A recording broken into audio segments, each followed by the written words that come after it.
Hello and welcome to another episode of the Melbourne Athletic Development Podcast. As always, this podcast is brought to you by the support of Strength by Numbers. Strength by Numbers have created an integrated clinical and sports performance system. The AXIT system uses force platforms, dynamometry and strain gauges to objectively measure everything from isolated movements to sports performance tasks. The system has greatly enhanced our clinical practice, decision making and objectivity. We are no longer guessing. The greatest thing is its ease of use, both for practitioners and clients. There are no wires, no fixed setup. It is a fully integrated Bluetooth system. If this sounds like something that would enhance your practice, visit strengthbynumbers.com and tell them that Melbourne Athletic Development sent you. Jack. How are you, John? Very good.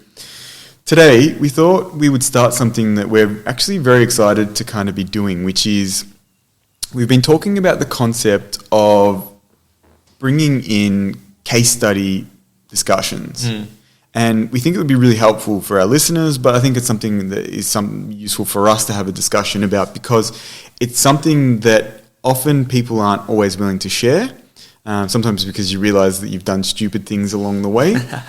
But I think it's always nice when you've had, hopefully, a success with someone that you can apply something that you think might be helpful to other people and discuss it and share it. Yeah, definitely. And I think also to start to apply or thinking about how we apply some of the concepts we've talked about in the real world, because I think that's also a really important. Yeah, application is important. Yeah.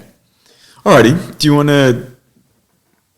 me to describe it, or do you want to describe? Well, I think you start because you have much more of a better understanding of this case study than I do. Okay, so what we had, and if I think back, it's probably in about October last year. So not this year gone, October last year. We had a 20-year-old long jump athlete come and see us with a history of persistent hamstring strains, particularly on one side. And one of them was particularly bad, which he'd done the year before while he was still at school and it was playing football, I believe.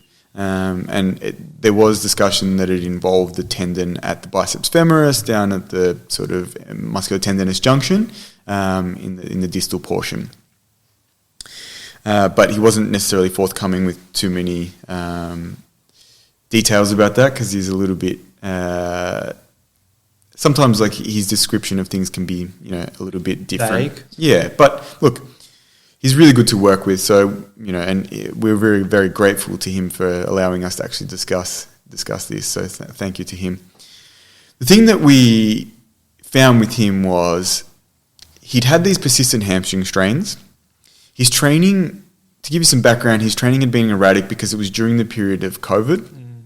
And so he'd had some access to his coach and some periods of very limited access.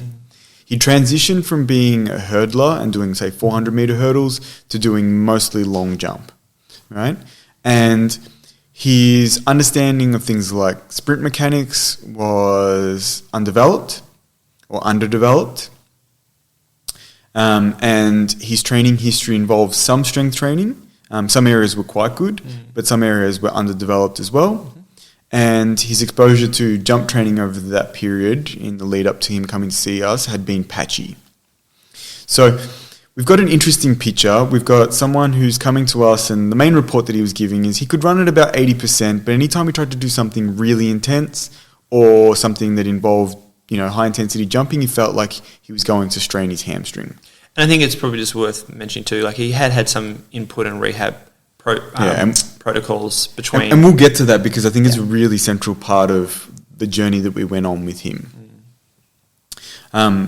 So what happened was we started looking into some of the features of what he was doing. And we broke it down into the areas that we've discussed before. We've talked, I think, quite a reasonable length on this podcast about the framework that we use. And the framework that we use is three-pronged. Obviously, it covers what we think are the main drivers for the development of most injuries or the emergent patterns that we see. And the biomechanics, tissue capacities, and the hormetic profile of that person. So if we looked at things like the hormetic profile, as we discussed, his training history had been varied. Some areas had been well developed, others underdeveloped. Particularly in long jump, considering he had a recent transition. Yep. Then you've got areas such as his biomechanics, both with running and jumping, and there were some areas there that clearly had been underdeveloped. Yes. His understanding of running mechanics and sprinting was reasonable, but not well understood in certain aspects. And in terms of, if we go back to the hormetic profile too, the other thing that his exposure to things like high intensity training, and particularly training that's important for the development of speed power events like sprinting or jumping, was quite minimal. Yes. He hadn't done a lot of volume of that. He'd done training around that 80% level. And then if we look at his exposure to tissue capacity training, so things like resistance training, and that whole force velocity spectrum. Yeah, flexibility and all the areas across there. Given that he was jumping, his elastic function was reasonable in some aspects, right? And we'll speak about the ones where it wasn't. His strength development was good on a fundamental level. So, he'd been doing things like squatting and he'd started doing things like power cleans, but he was on the lower end of his force profile, even though he'd been consistent with it and he developed some muscle mass. He's a younger guy. He hadn't done a huge amount of strength training, but his technique was good, it was solid, and he'd done some good foundational work. And then if we look at things like his flexibility, he had some areas that were quite good. So he seems to be really flexible, particularly in the sagittal plane, able to touch his toes, go well over quite easily. But areas such as like his hip internal and external rotation was quite limited, right? Particularly on one side. I don't recall which one, so I apologise to our listeners for that.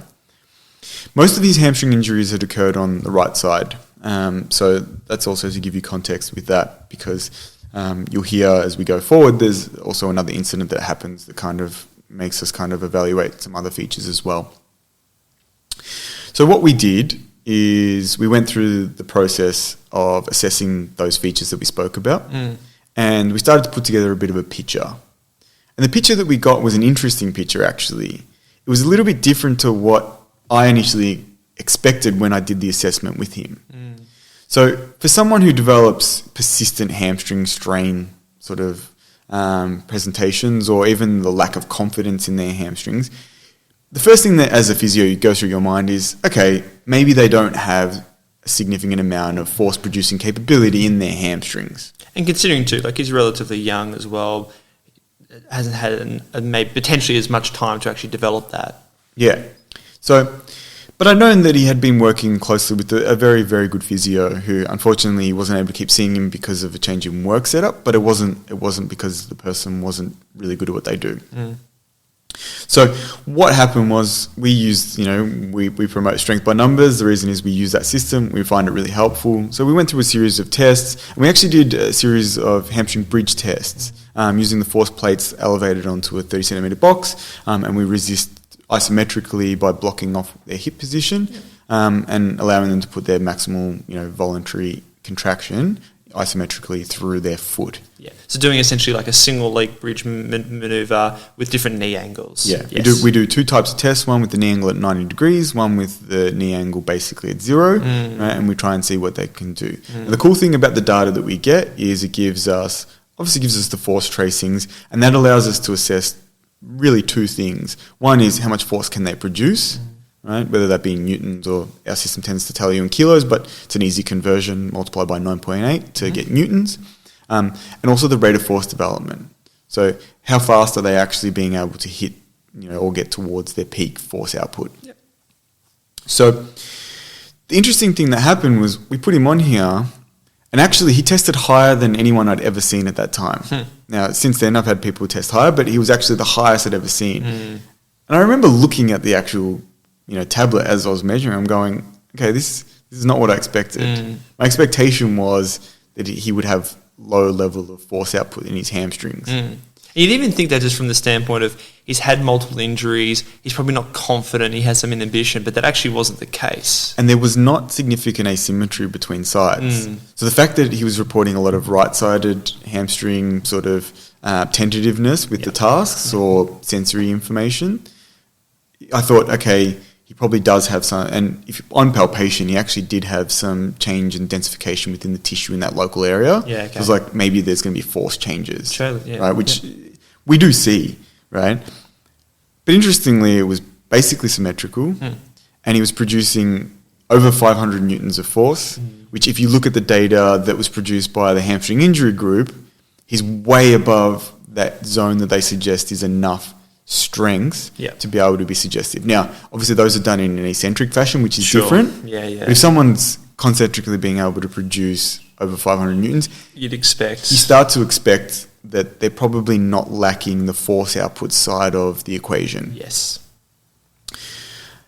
And given that he was able to do, the straight leg is always lower than the bent leg, but he was able to produce over 400 newtons with the straight leg as well, which, and this is anecdotal, I understand, but empirically we're trying to develop some understanding of these data sets.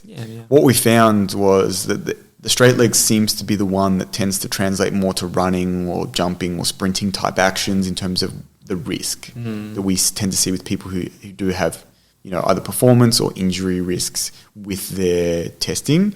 They tend to produce much lower forces, or there's a big differential between their bent leg and straight leg, and their straight leg numbers are quite low.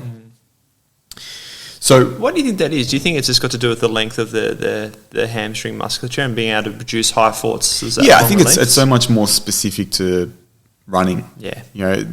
And if you look at where injuries occur in running, right, and it's up to you whether you buy into one specific methodology, but it tends to happen either just before contact, at contact, or just after contact, right? And that's where the hamstring is in a lengthened position. Your hip is slightly flexed, right, but your knee's starting to become almost extended. It might be slightly flexed, but it's mostly close to extension. So your hamstring length is reasonably long at that point. There's actually a really good paper we discussed this year. I think there's a narrative review with Tony Blazovic talking about that debate, but if people are interested to read more about it. Look into that paper if you are, but I don't think that that's the most relevant thing. I think the thing that's most... And besides the point for this conversation... Well, I think that, the part that's relevant is I think that it happens when your hamstring is under high tension, so mechanical tension, and also at longer lengths. Yes. You don't tend to see hamstring strains occur at shorter lengths.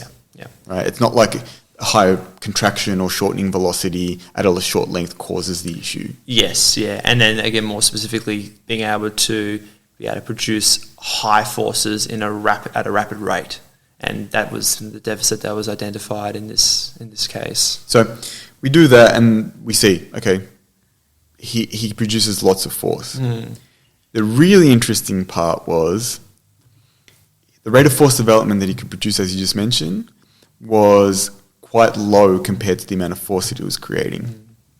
And again, what we've tended to find, particularly with isometric muscle testing at least, is that the rate of force development should be in the vicinity of 4 to 5 times the actual force output that you can create. If it doesn't, what ends up happening is it seems like you have a deficit in the ability to tolerate the high velocity movements. Which in his situation, being a long jumper, is absolutely imperative. Yeah. So the thing that we found with him is he was only producing about a multiple of 2 times or a multiple of 2 of his force output. Right. So as measures, as I said, in kilos, he was actually measuring close to 50 kilos for his force output, for the bent leg, for instance, but under 100 kilograms per second, or if you did it into newtons, it would be newtons per second. So like in summary, when we think about the tissue capacity of his hamstring and we assess other areas within the kinetic chain, flexibility within that sagittal plane was actually okay. Quite good, yep. Force producing capacity was excellent. Rate of force development, when we think about going to that power spectrum, was quite poor. And then looking at his overall lower limb elastic function was quite good. Well, okay. Caveat with that. So the other thing that we looked at was his elastic function. So we looked at some different jump tests. Yeah. Now, being a long jumper, he had a history of doing bounding, box jumps, plyometrics, including hopping, multiple different hops into the pit, all those kind of things. So he had some history with it. And what was interesting is if you gave him the opportunity to spend time on the ground, so rate of force development tasks that get into that later RFD or rate of force development, things that are probably going to take 250 milliseconds or more, or 200 milliseconds or more, he was quite good, right? And often you see that with bounding as well. People will spend, a quarter of a second on the ground. Okay. Whereas with sprinting, it's closer to 100 milliseconds or 0.1 on the ground. Yeah. So what we found with him was the slower plyometrics he was excellent at. Vertical jump, even the hop task, so single leg. What he wasn't good at was when we did, when we started to make that window shorter, we did a double leg drop jump to have a look at his at least vertical elastic function and stiffness, and he was quite good. His RSI measure was over 4, right? So it was reasonably good. We have seen, obviously, in very elite jumpers closer to 5, but for a developing jumper, that was quite good. The really interesting thing is when we shifted that to single leg, all of a sudden it became quite poor. And he had an RSI measure under 1.5 for his single leg drop jump, right? And what that tells us is there's too big a discrepancy about what happens when we shorten the time on the ground and when we put him onto one limb. Yeah, so what we're seeing here specifically is that RFD became particularly prevalent during the single leg elastic function. Right. So that started to explain why when he started running faster, as you said, faster than 80%, and he's obviously running is unilateral in terms of the contacts, Of course. he started to notice that the symptoms came on. So that was really interesting.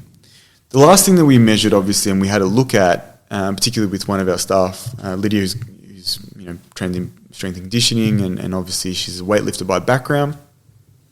So she started looking at some of his gym programming, right? And as we discussed, his mechanics were really good. He could squat really nicely, good even positions, all of those kind of things. And his strength was reasonable. I think he was squatting sets of 100 for about 8 reps. Really good form. He was able to do that well.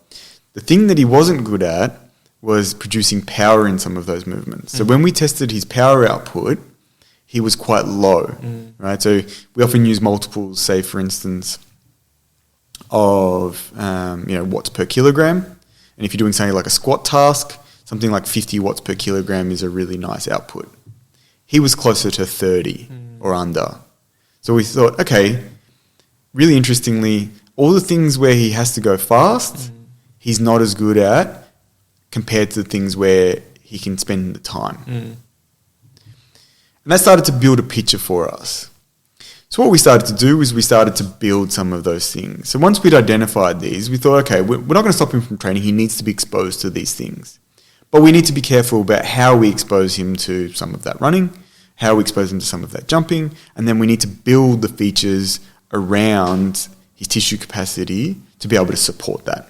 So did you set any particular parameters or constraints about what he needed to do training-wise? On the track, that is, or in the jump pit? So what we wanted to be able to do is, and a way that often, for people who work with jumpers, they'll know that a lot of jump athletes will spend a fair bit of time doing things of short approaches. And what they do is, say, their normal run-up may be 16 strides, for instance, and then what they'll do, often is do, like, say, 6 strides, then 8 or 10, then 12 or 14, and then they'll be doing full run-ups. And they'll be doing, it's like part practice. And it's practicing different speeds and different skills. Now, I'm not going to get into whether that's good, bad, or indifferent. Right? We'll leave that to a coaching discussion for another time.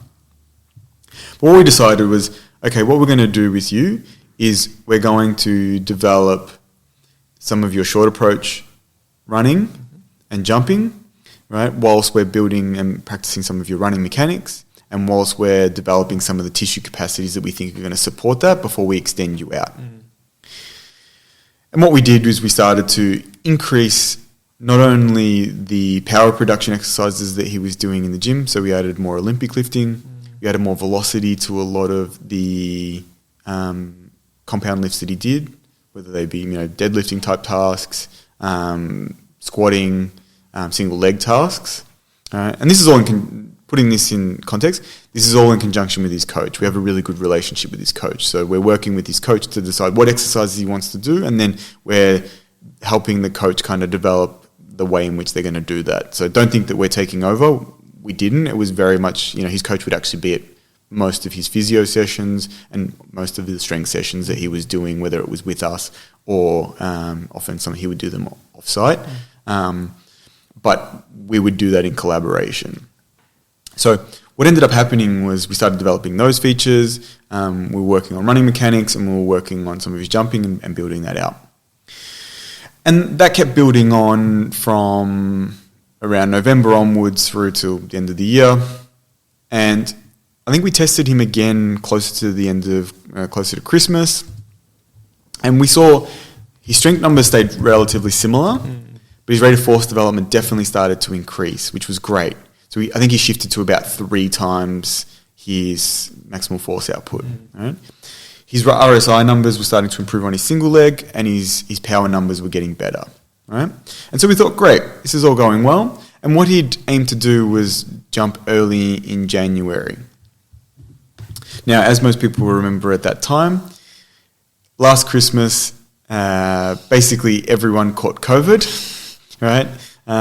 They went away, they went to Christmas parties, they went to New Year's Eve parties, and being, at the time he was 19-year-old kid, of course he goes away for the New Year period, and he actually didn't catch COVID himself, but he ended up in an isolation because all of his mates caught COVID. And so basically from the couple of days after New Year's through to, or around New Year's, or just before New Year's through to a week after, I think it was a 7-day isolation that he was in, him and a couple of mates ended up doing, which thankfully none of them actually ended up with COVID, which was good for him and his mates, even though a couple of their other friends did catch it that they were in contact with at a party, I think it was. They got locked inside basically for a week. And he was trying to do some exercises and things, but he's basically locked inside. And there was a competition, I believe it was on the 7th of January. And in his mind, he was hell-bent on doing this competition. So actually it might not have been the 7th, it might have been the 14th. Anyway, something around there. I believe he was basically in lockdown for 7 days. He came out, he did one session of jumping and said, yeah, I feel good. Right? And then 3 days later or 2 days later went out and did the competition. Unfortunately, as most people can recognise, that's not the greatest lead up to a comp. Underloading his system. Yeah. And then so it's a really big shift in that hormetic kind of stressor, going from complete underloading. Plus, we'll put in the caveat there, he's a 19-year-old kid. He was definitely having some fun over the Christmas and New Year period. Other stresses to his body. Yeah, he wasn't sleeping much. Yeah. He obviously, they were drinking alcohol quite heavily and all of those kind of things. Then he goes into a complete isolation of no training, does one session, and then decides to jump. Unfortunately, he actually, his first jump, he jumps a big personal best. It was a really good outcome. He got excited, second jump, really went for it, and actually in the air, as he brought his leg got a bit caught behind him on the right side, and as he tried to swing it through, he actually re-strained his hamstring. So we thought, great, fantastic, right? And obviously he was very disappointed. We were disappointed because we thought he was getting close to being able to compete, and that's why we made this idea of like he's getting ready. Unfortunately, we believed that kind of period of underloading wasn't the greatest idea, and actually the discussion we'd had with him was probably not to compete then because of that isolation, but he really wanted to. Psychologically, he needed that opportunity to feel that he'd made some progress.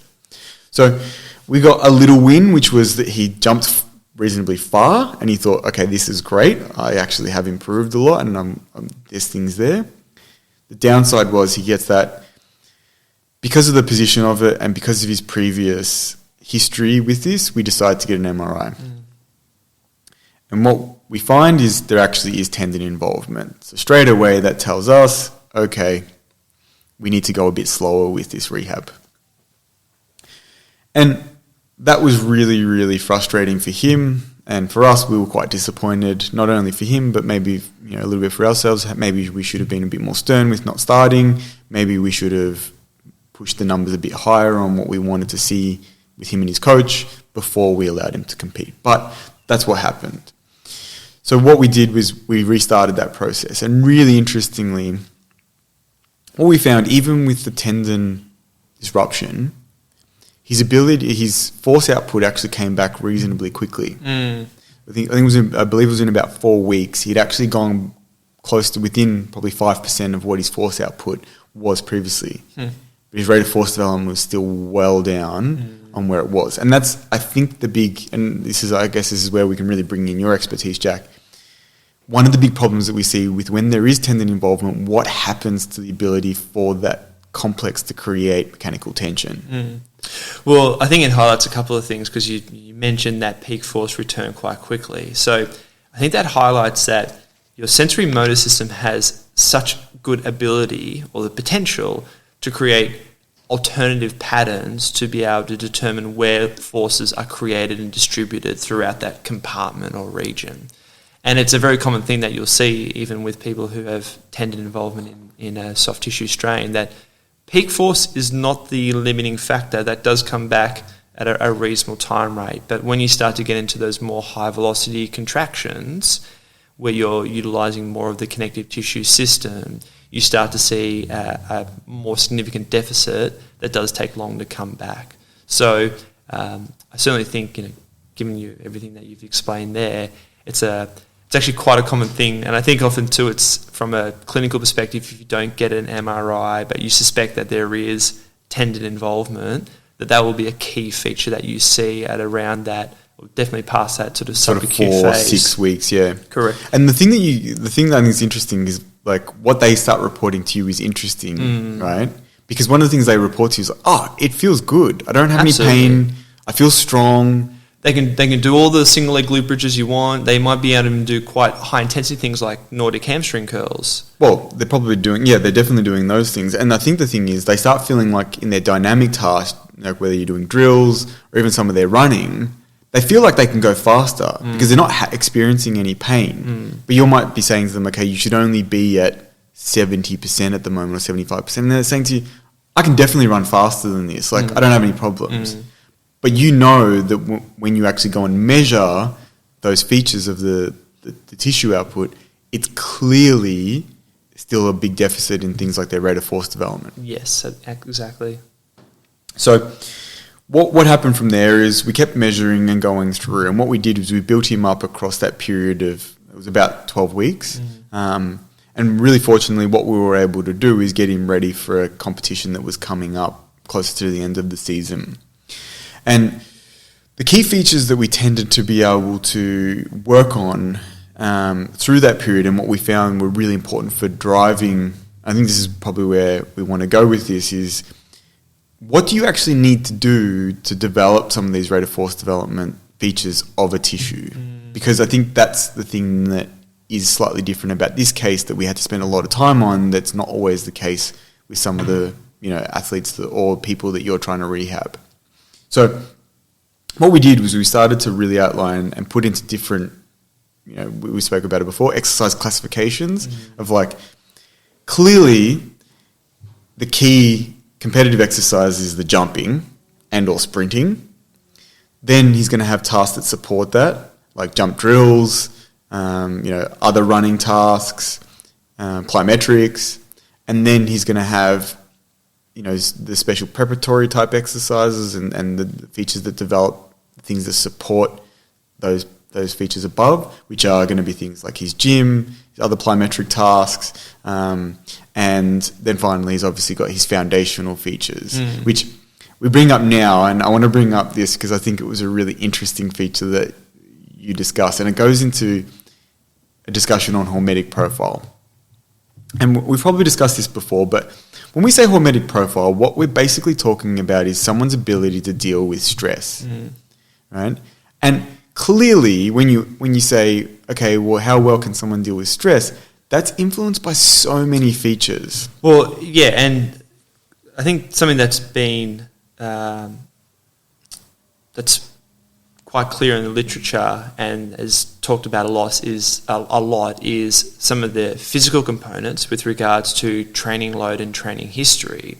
But we also need to remember that the musculoskeletal system is not an isolated system. It's interacting with other systems in the body. And so depending on how much stress we're applying to those other systems is going to influence the capacity and also the recoverability of the musculoskeletal system. And that's where we think of that hormetic profile to capture the overall stress capacity of the system or stress tolerance, and what stresses are being applied to give us an indication of how well is this person going to be able to tolerate physical training loads.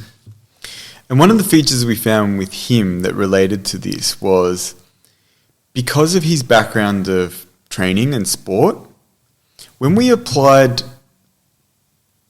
training, and particularly this was evident when we were doing some of the strength and conditioning work with his coach, if you applied the session in a way where he was doing, and even when we were doing some of the rehabilitation, like we put in stuff, and you can see it in the background there, the prowler, right? So prowler is like the big pushing sled. When we got him to do things to try and work on some of that, you notice very quickly that his ability to tolerate that high intensity but continuous work was really poor. He was breathing really heavy, he'd start feeling sick in the stomach, and his ability to actually finish out that session with high quality was down. So what we noticed was, okay, he doesn't have a lot of recoverability in his metabolic system, and this seemed to be a key feature with why we think that potentially he'd been developing these injuries under certain conditions. Yeah, and I think that sort of then goes into thinking about how much training stress can he tolerate, because with his training, it's at such a high intensity. You know, like the reality is where he's going to have the most significance in his ability to develop his performance is working at that 90+%. But if his metabolic capacity is quite low, does he actually have the ability to tolerate those on a regular basis? And I think that was the thing that we thought, okay, we need to think holistically about this. So what we did was we worked with his coach and we designed some of his rehabilitation and asked his coach to kind of put together stuff that meant that he was getting to this level of fatigue at least at some point through his training week. And the good thing is we found over a period of about 6 weeks that got a lot better. But it also, the thing that it seemed to correspond with was how sore he was pulling up from the mechanical loading that he was doing. So as he tolerated the metabolic stress more, his ability to do things like his rehabilitation, whether they be Nordic hamstring exercise, different types of good mornings, Romanian deadlifts, but even things like his Olympic lifting or squatting, was not creating the same level of discomfort, say DOMS, in the preceding days. Which was really cool because it started to build that picture that we've spoken about before, which is that the metabolic system will actually help support very high levels of mechanical loading. Yes. Right? And it's why doing things that have that metabolic conditioning in it is useful for people who do very high intensity tasks, even though it's not that specific biomechanically to the task itself. Yeah, and again, the mechanism behind that is whenever we apply a mechanical stress, we're creating a response of our immune system, and we're creating a lot of oxidative stress in the process. And that's a normal and necessary element of adaptation. But how quickly that we can deal with those chemical stresses or immunological stresses is a reflection of your overall metabolic system and your buffering capacity and clearance capacity. So that obviously covers off on some of the hormetic stuff. And what we were also very clear on is when he got to rate of force development around 3 times with his hamstring testing, that clearly probably wasn't enough. So what we decided, we set 4 as the minimum before we allowed him to go to maximal training, and we set 4 times his maximal force output, before he started to get to his ability to compete. Yes. And slowly, so what we did was we started to bring in exercises that would challenge that. Now, it's become really popular, obviously, to try and develop, whether it be with hamstrings or other areas of the body, force-producing capabilities. Things like isometric loading has become really popular both in strength and conditioning and in rehabilitation. Obviously, people consistently are doing things through range, right? Both having the eccentric and concentric component. And the other thing that's always been, I think, talked about, particularly since it was developed, especially with, say, like tendon loading in the Alfredson model of eccentric training. it's now been adapted into other areas. And the key one that's very obvious and is clearly evident for this is eccentric loading through Nordic hamstring exercise. With him, we also did tasks like, as I mentioned before, good mornings, back extension variations, and remaining deadlifts that produce a high amount of force at a lengthened position and going through a lengthened position under a high amount of tension. So what we did, though, which I think is the component that's not always talked about, is we started to add loading at higher velocities. And there was two key ways that we did that outside of his sport-specific training in his rehabilitation. One was with the exercises, the way in which the exercises were carried out for the strengthening. So, in terms of tempo? Yeah, so the tempo, we really increased the velocity in the tempo that we were using, both for the eccentric portion and the concentric portion.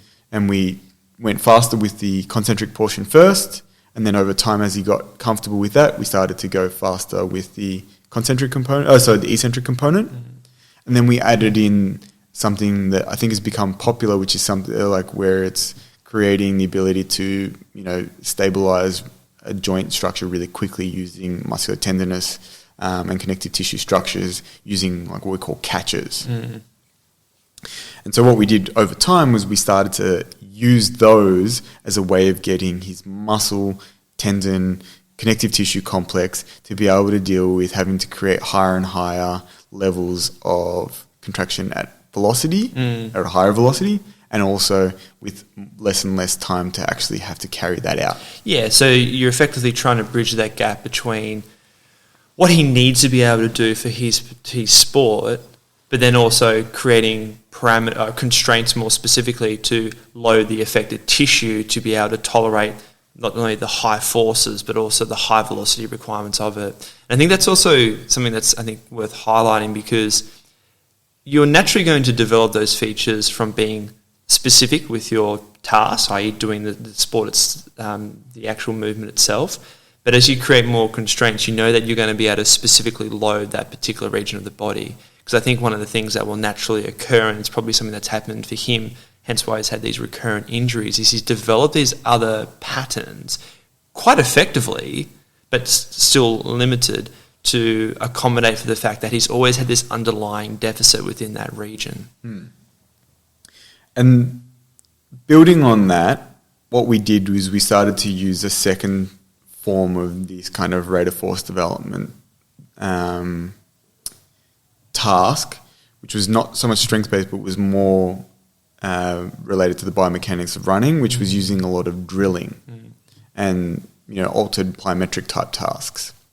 So what we started to do was bring in a series of different types of run drills that would start to increase the velocity of his limb, going through different ranges and moving at various velocities actually horizontally.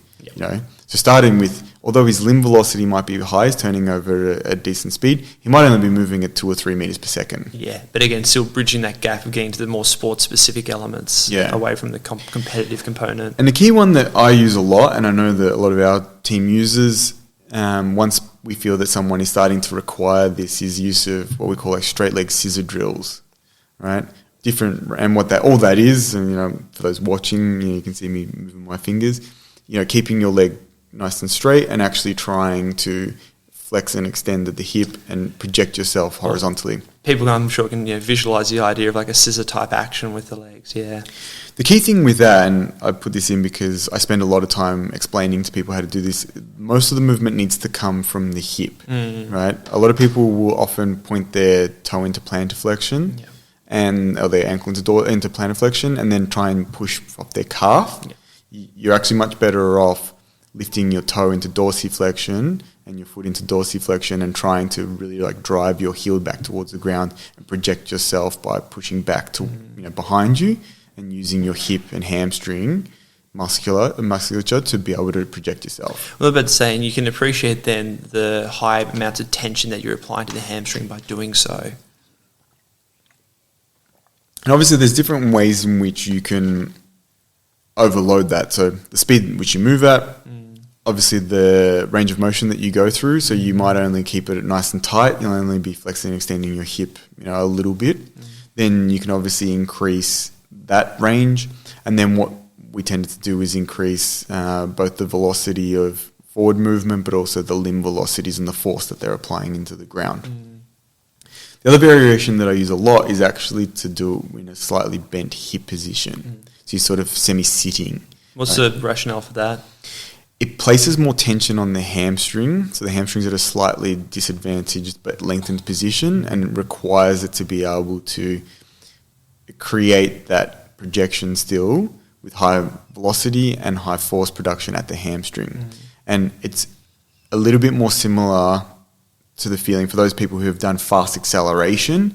It creates a similar feeling of where your hamstring is when you're in that accelerating position. Where your hip position is slightly more flexed, and your knee and shank is flexed towards the ground. So again, you're creating more tension by lengthening the posterior chain at the hip.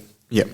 So the thing that we did with that was we tried to progress that by measuring how fast he was moving. Now, if you want to get really in depth with this, you can actually have someone say wear a GPS and be tracking how fast they're moving. You can time them across different distances, and you can see how many contacts they do as well. Yep. All right. I wouldn't say that we were that specific with it, but you can be. Yes. And I know at a professional level they are doing that kind of thing. They're measuring the number of contacts, the volume of distance, and even the speeds that they hit throughout those. And you can use that as your progressions. You might start at 3 meters per second, 4 meters per second, and you just keep working your way up until you start getting to the point where it's like, okay, they're moving at 6, 7, 8 meters per second. Yes. So that developed a lot of the features that we wanted in terms of his rate of force development, and we tried to then, as you said, move them towards more specific tasks. And the cool thing was that we found that we were able to get him to get towards that 4 or 5 times rate of force development whilst not losing any of the strength, because we were still doing some of those maximal output tasks in terms of force. And that was a really clear sign to us that, okay, he's developing the features required of this isolated area and tissue and this, this complex of the hamstring to be able to tolerate these things. And obviously, with anything that requires tendon healing, that the time scale is longer. So we were making sure that we were doing this closer to the point of that 10, 12 weeks. Yeah. And when did you measure RFD again, looking at hamstring capacity? We were measuring it probably every 2 to 3 weeks. Okay. Right. We weren't doing it every week, but we were measuring probably every 2 to 3 just to kind of get a gauge that what we were doing was actually creating the adaptations that we wanted. Yes. Once we started to get closer to those time periods, we started doing more work on his running mechanics. Because this is the other, we spoke about the 3 prongs, hormetic profile. We've just obviously spoken about tissue capacity and some of the interesting, relevant things with this patient.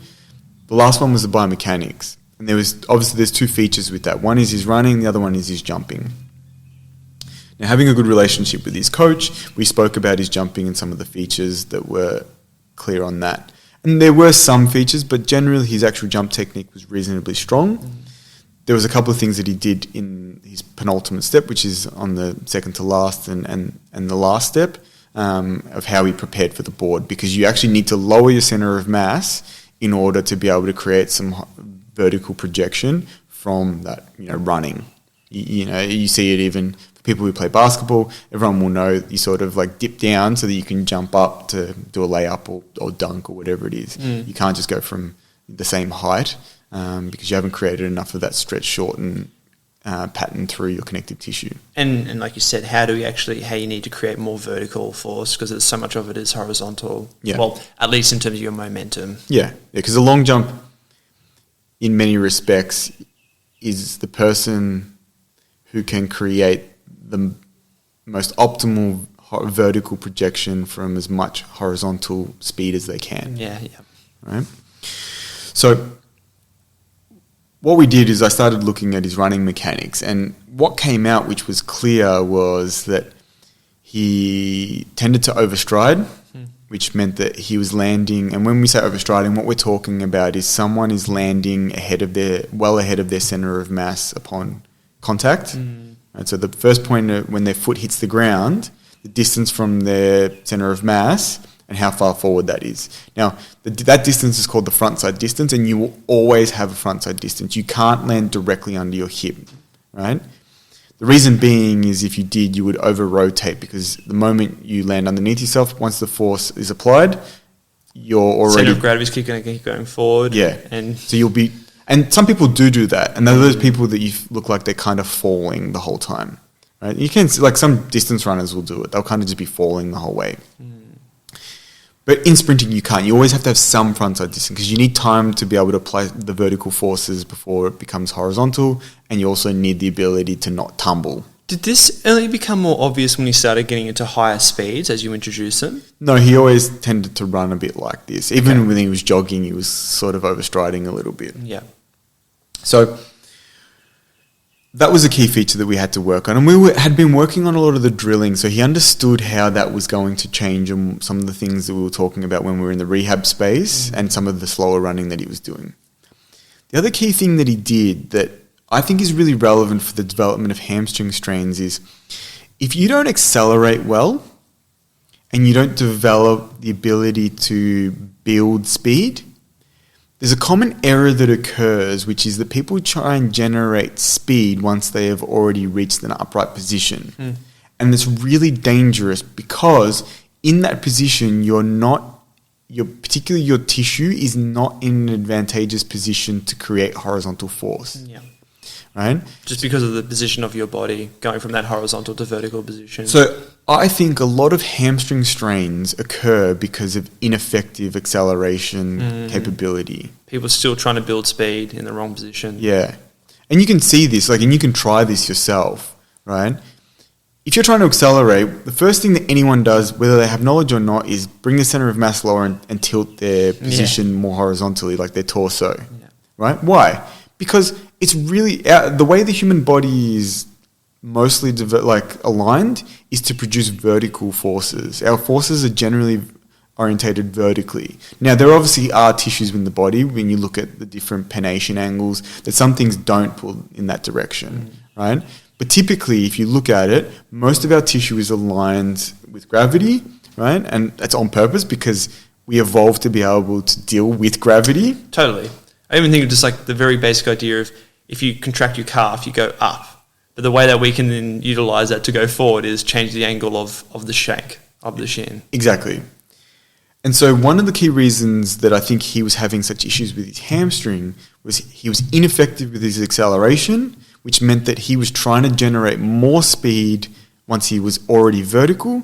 And the way to do that is to try and use your hamstring kind of like a rake to pull yourself forward. And you're really like raking at the ground. And do you think that feeds into his overstriding pattern? Yes. Then? Yeah. Right. So I don't think he was overstriding because he thought that was the most effective way to run. He was doing it because it intuitively felt like the way that he could generate more speed. Yeah. So what we did was we worked actually on his acceleration mechanics and him understanding how to orientate himself and how to create horizontal forces. And what that did was really changed his upright mechanics quite a bit. And all I asked him to do was just maintain that ability of applying the forces down once he had reached that vertical position with his torso. Yeah, so it's interesting because you've identified what the problem was, but part of it is going, well, why is he doing that? Because you could have worked all day going, no, I want you to go strike a bit more towards your base of support. But as soon as you change his acceleration mechanics, his acceleration capacity. It didn't completely, we had to instruct him and create opportunities or, constraints-based model for him to understand once he was up, he couldn't then revert back to that overstriding because that was in his patterning. Yeah. But it was something that we had to work on. And I think it just highlights in then too, that complexity of the cause effect, of why you're actually seeing that outcome. And more often than not, there's multiple elements involved. So what that allowed us to do, and the really cool thing was, it did take us 3 or 4 months to kind of build these things. But the cool thing was he was effective in coming back and completing a number of competitions after about 3.5 months, where he was able to do full competition, all 6 jumps. He did that multiple times across the next few weeks. And it allowed us to actually evaluate and say, okay, this was a really interesting process for us. And it gave us a lot of information. It's kind of one of the reasons we're sharing because we think it's a really interesting case of how we had to navigate this problem. the cool thing is it's been really effective in him being able to continue on, and he's back competing even now for this next season. And I've still been working with him more on the running side of things, so he comes along to some of the running sessions that we do to work on his running mechanics. Yeah. And he's not 100% there, but he's getting better and better and better. And he competed just this Thursday gone. Again, was able to compete and do all of his jumps, and I think he got all 6 jumps in. Jumped over 7 meters again, which is great. And that was his first competition of the season. So we've been able to use this as an opportunity to explore all of those different areas that we think are important. And we found it a really interesting process. Yeah. I think it also just highlights too, we've talked about this idea of complexity and this idea of setting up safe to fail experiments. And this was really a process of setting up, safe to fail experiments in parallel and sequentially, because we started to see the evolution of him require different changes or different focuses at different points in time as well. I think it's a really good example of, here's a situation where there are actually multiple modulators involved, and not necessarily the ones you always fall back to of his strength's going to be down because he's had multiple hamstring strains in this example. Well, I think that's one of the things that we found really useful, and I'm interested to hear your take on this, because one of the things that having objective instruments, it takes away a lot of that bias.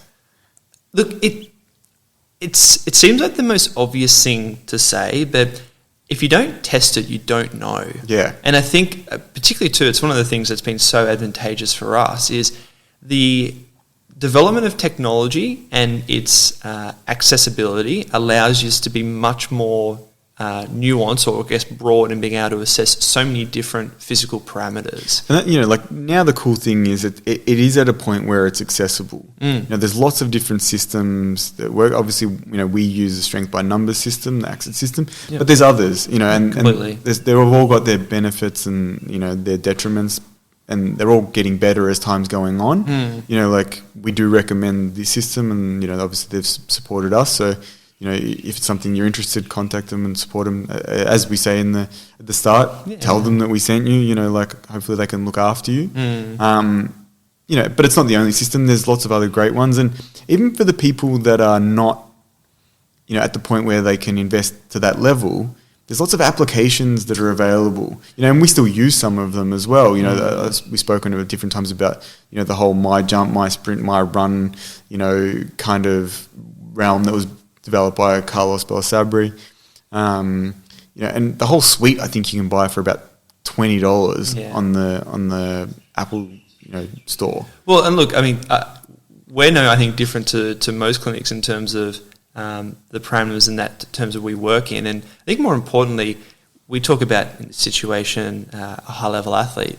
We use all this equipment for every patient that comes in, and we see certainly people from the general population as well. And I think that's the key thing, this is no different to the 70-year-old female that presents with, painful gluteal tendinopathy. Completely. We're using this equipment to get an idea of, okay, what is their force output and rate of force development for their external rotators. Yeah, and in their hip, and if it is down, then we need to work on that. I'm sure, when we do further case studies, we'll talk about different population groups to see that, we really apply the same principles across essentially all population groups.